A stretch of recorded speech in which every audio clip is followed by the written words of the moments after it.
Well, good morning, all, and welcome to any new subscribers to the channel. My name is Thomas. I, by and large, read poetry here, sometimes my own, sometimes that of others. And this morning I'll be reading two poems of my own, neither of which have been published in any of my books, but which I self-published in a book some years ago. They're two rather different poems in mood and tenor, etc. But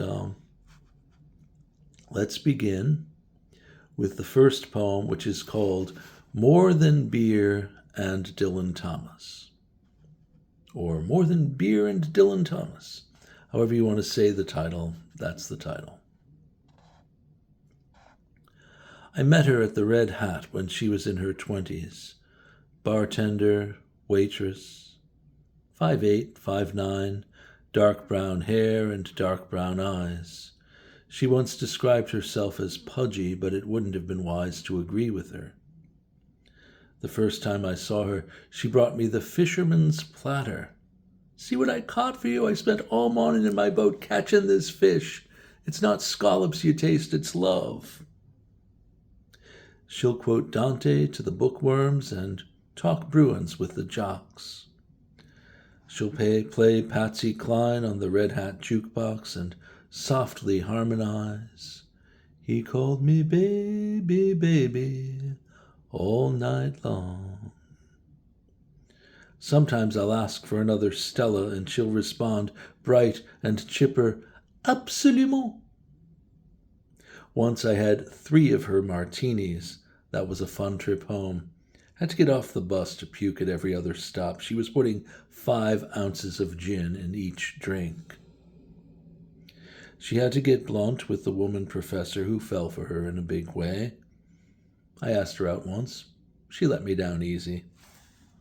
She'll give a buck or two to Lenny, who asks for spare change a few doors down from the Hat. She smokes.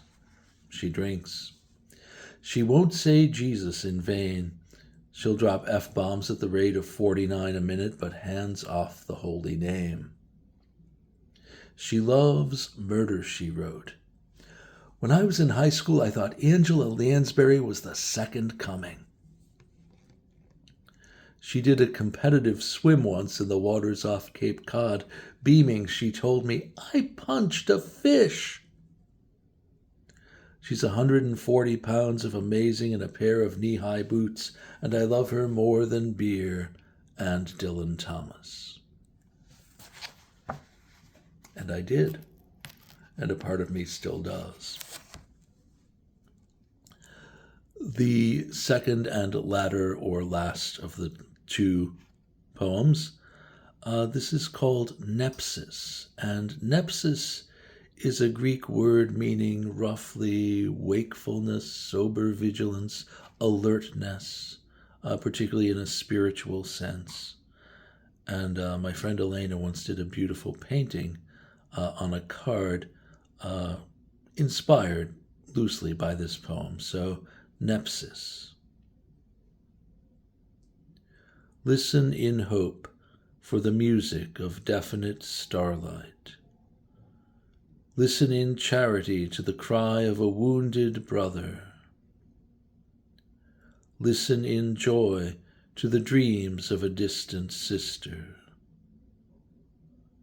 Listen in faith to the silent song of the cloister.